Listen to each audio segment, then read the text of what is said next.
O mundo acabou para mim em uma tarde de terça-feira. Num momento eu estava no palco, o latão quente do meu saxofone pressionado contra meus lábios, a multidão balançando a cada nota que eu derramava no ar.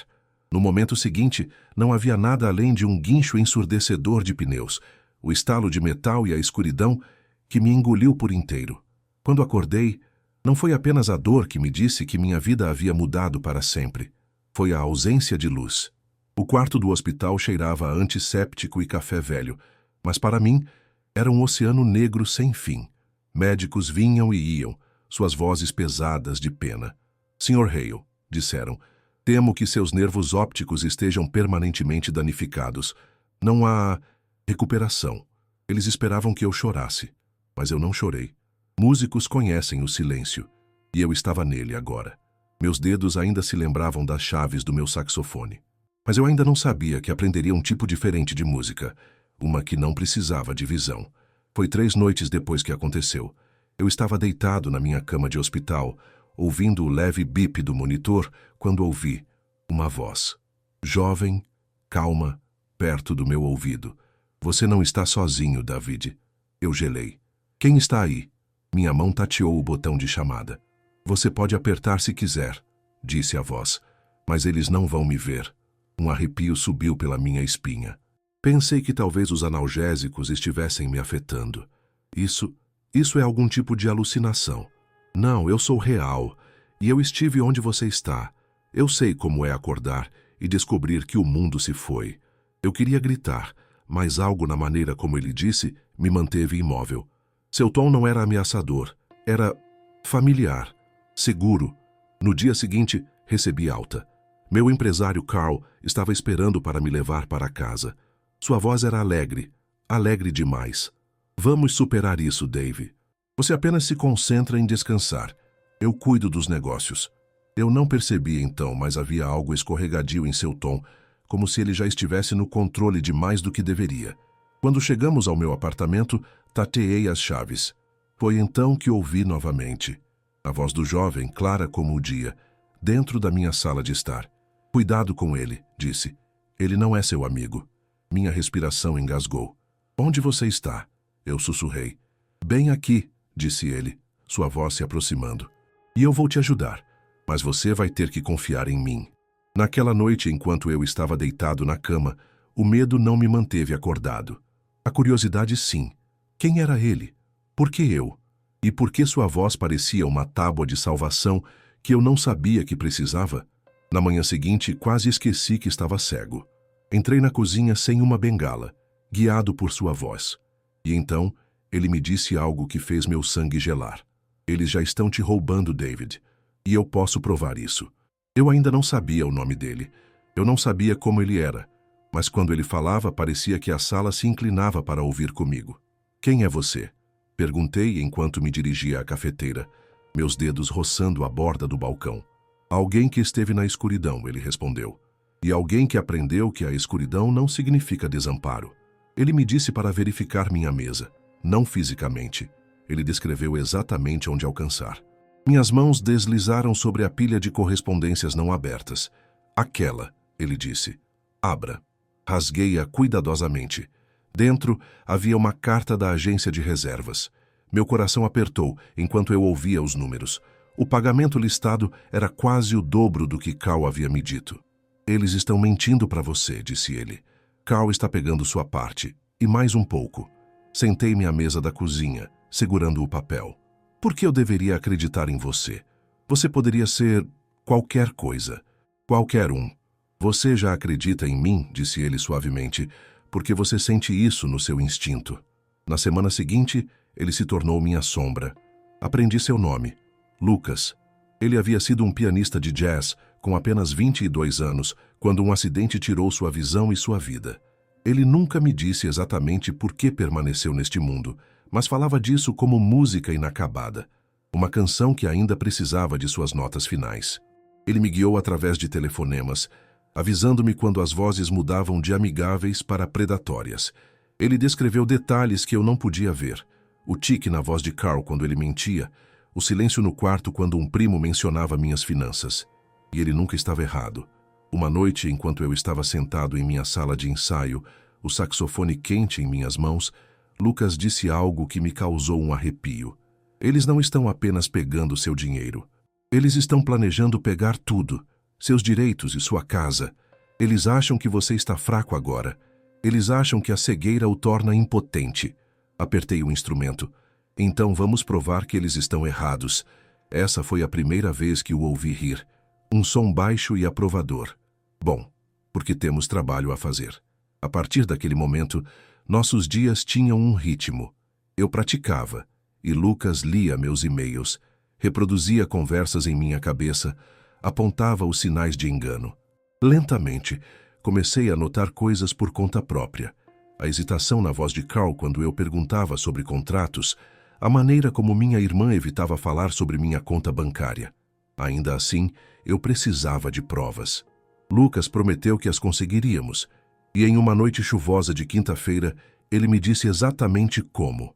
Amanhã, disse Lucas, Carl vai se encontrar com sua prima na sua sala de estar.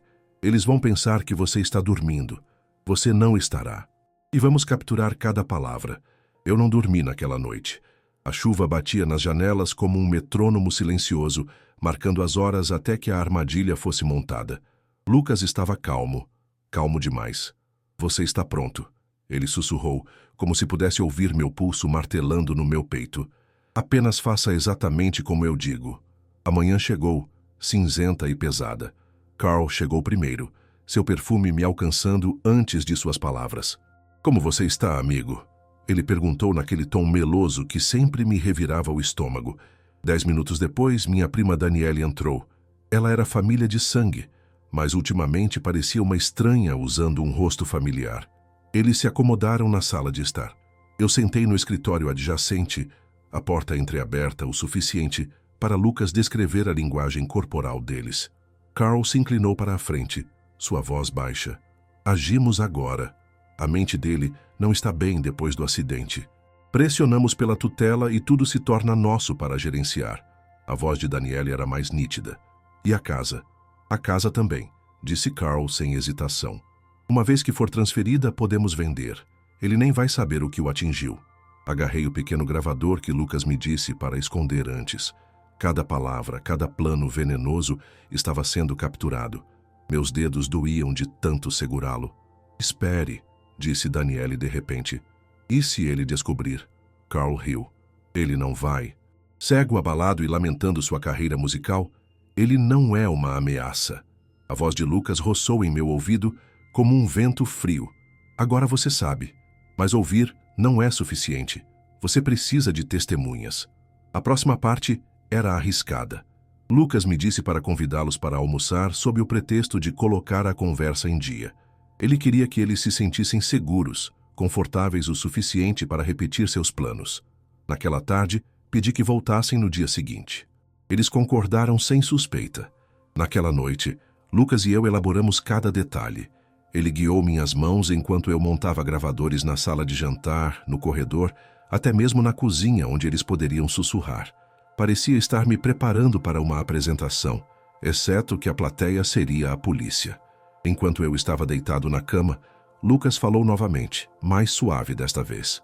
Esperei muito tempo para fazer algo que importasse depois que morri. Ajudar você. Parece terminar a canção que deixei para trás. Por que eu? Perguntei.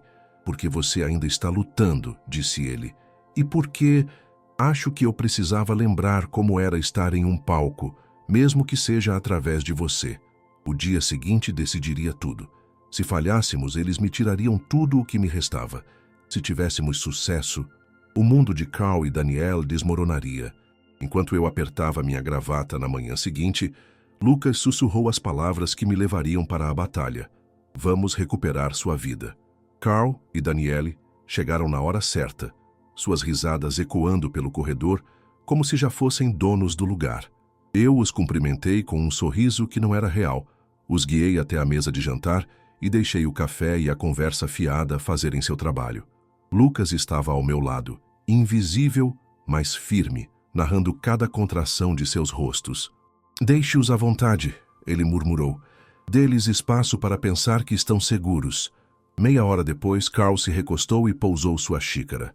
Estávamos pensando, ele começou, sobre o seu futuro. Gostaríamos de ajudar, sabe? Tirar o fardo dos seus ombros. Podemos gerenciar suas finanças. Garantir que você esteja confortável. Daniele interveio. A casa seria mais fácil de manter se estivesse em nossos nomes. Você não teria que se preocupar com reparos ou impostos. Inclinei a cabeça, fingindo pensar. E em troca, Carl sorriu maliciosamente. Paz de espírito para todos nós.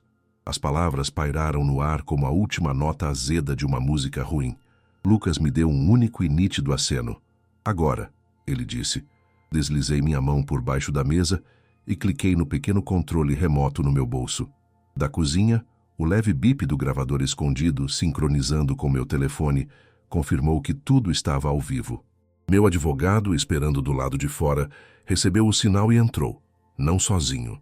2 policiais uniformizados o seguiram, sua presença estalando o ar como uma batida de tambor. O sorriso de Carl vacilou.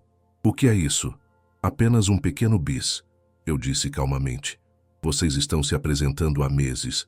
Achei que gostariam de ouvir seu próprio repertório. O advogado tocou a gravação. Cada palavra gananciosa, cada traição se derramou na sala, suas vozes tremendo agora sob o peso da evidência. O rosto de Daniele empalideceu. A mandíbula de Carl se apertou, mas seus olhos se moviam como um animal encurralado. Os policiais se moveram, as algemas brilhando sob o lustre. Carl Peterson, Daniele Wright, vocês estão presos por fraude, tentativa de roubo e conspiração. A voz de Lucas estava quente agora, quase orgulhosa. Essa é a sua ovação de pé. Enquanto eram levados, Carl tentou falar. Eu não o deixei. A porta se fechou, e com ela, meses de veneno deixaram minha casa. Senti-me mais leve, não apenas no corpo, mas no espírito. Naquela noite, sentei-me na sala de estar silenciosa, o silêncio quase estranho. Lucas, chamei suavemente. Estou aqui, ele respondeu. Você está livre para ficar agora. Quer dizer, poderíamos... Ele me interrompeu gentilmente. Não, meu trabalho com você está feito. Outra pessoa precisa de mim. Engoli em seco. Onde? Não importa, disse ele, mas você ficará bem. Toque novamente. Viva novamente. E quando estiver no palco, toque uma nota só para mim. Uma brisa fria roçou minha bochecha. O fantasma de uma mão, o sussurro de um amigo. E então ele se foi. Sentei ali por um longo tempo, o saxofone descansando no meu colo, os dedos encontrando as chaves pela memória. A primeira nota que toquei subiu na noite como um agradecimento que o mundo nunca ouviria, exceto por ele. Se esta história tocou seu coração, adoraria saber sua opinião. Você acredita que Lucas estava realmente lá, me guiando em cada escolha? Ou foi tudo apenas o eco de uma mente desesperada encontrando seu próprio caminho? Você já sentiu a presença de alguém que perdeu, te guiando quando mais precisava? Compartilhe seus pensamentos nos comentários. Suas experiências importam mais do que você sabe. E se esta jornada o manteve aqui até o fim, por favor, dê um like no vídeo. Inscreva-se para mais histórias que tocam a alma e compartilhe com alguém que possa precisar de um pequeno lembrete de que nunca estamos verdadeiramente sozinhos. Obrigado por passar este tempo comigo. E até nossa próxima história. Cuide do seu coração e ouça atentamente. Você nunca sabe quem pode estar tocando aquela nota só para você.